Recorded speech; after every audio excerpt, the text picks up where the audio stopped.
Hi, my name's Grace Spain, and my topic was the historical background of mental illnesses. So, the origin of treatment for mental illness was actually this process called trepanation, and basically it was the practice of actually putting holes in skulls to release, either a punishment of a god or an actual demon that was affecting, the state of someone's mind. And of course, at this time, we know that obviously had no impact to their mental state. But it's just interesting to know this was like the true origin and the first steps of treatment. And this was millennia ago. But the skull to the right was actually found in Israel in the 1950s. And people actually wouldn't die from this procedure, for the most part at least. But it's definitely interesting to see our first, inclines to treatment. And again, very quick overview. You can probably do a whole class on this, honestly, just alone. But the ancient Greece or Greeks, they showed an attempt to understand mental illness and treatment. In the Middle Ages, mental health hospitals started coming out in Europe. But again, these weren't good hospitals, but at least it was a separation.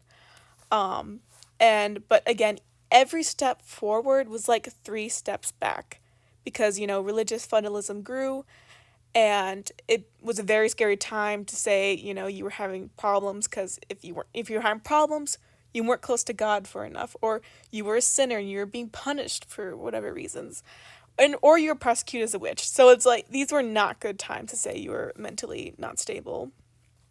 And the real first big steps to come out was actually sadly not till the 1800s, but this a wonderful woman named Dorothea Dix, and she was an American teacher that went to a prison, and she saw the awful treatment of people that were mentally ill in this prison, and thought there should have been separation. They should have gotten more help. There was still time. They haven't committed anything wrong, you know. But and this led to further research and treatment. Then the 20th century, more analysis of mental health started coming out, and therapy and counseling. It started to become a bit more commonplace, and thus asylums were kind of created. But of course, again, we were still so behind on research that such things like electric shock therapy came out, and lobotomies, and just totally inhumane and very scary time to be mentally ill in this time. And in 1946, President Harry S. Truman signed into law the National Mental Health Act, and this established a National Institute of Mental Health, and this led to a new era of mental health treatment, and this, included the construction of modern health institutions and the development of drug therapies.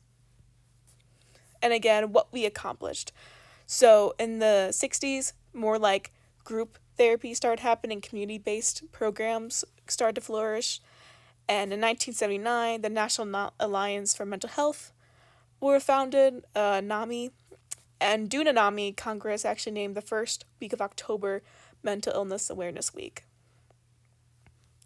So again, today, mental awareness is growing. Millions of Americans receive healthcare coverage for mental health, but there is such stigma still left that leaves so many people that just refuse to seek treatment when they really need to, and that comes out with the suicide rates.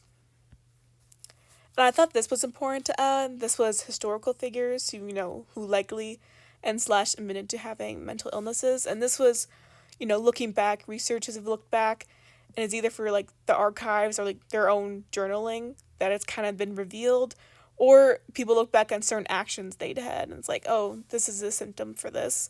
But again, you can look at this list and probably see some, common names. And for my second scholarly source, first one was the history of everything, an overview, but I want to look into the analytics of everything and the statistics. And I found this article, it's a bit dated, 2007, but I still felt it had such good information, and it really was a step forward, where basically they did the same research study, and it was in the early 90s compared to the early 2000s. And they found that there was an increase that, number one, people would definitely go for professional help, and they'll feel comfortable to talk about their problem, And 3, they would not feel embarrassed if friends were to find out they were getting professional help. So again, all 3 of these factors improved through, the use of awareness of mental health. So this again led to a really big direction. And again, from my final piece of this project was the creative part. And I took actually a reference picture of my friends, and it's kind of a counseling environment. And I displayed statistics I found about mental health. This includes, and this is worldwide statistics. So, like, anxiety affects 284 million people, schizophrenia affects 20 million people, bipolar disorder affects 46 million people, and, so on. And the main thing I kind of incorporated this project was not only the statistics and why that matters and why, mental health is still a problem, but also to compare of like where we came from, and that includes like the skull at the center of the table. And I don't condone for a therapist or a counselor to have that in their room when they're talking to somebody, but again, I wanted to show what we kind of came from, and again, the holes in the skull with like flowers coming out to kind of symbolize, yes, we had a bad start, but like, we're pushing through, and we have made amazing things. We now are able to communicate what we need, or at least have the process of what we need. But there is still these statistics, and it's still a problem, and we've come far, but there's still more work to do. So that's kind of what I wanted to incorporate in this piece. And that concludes my presentation.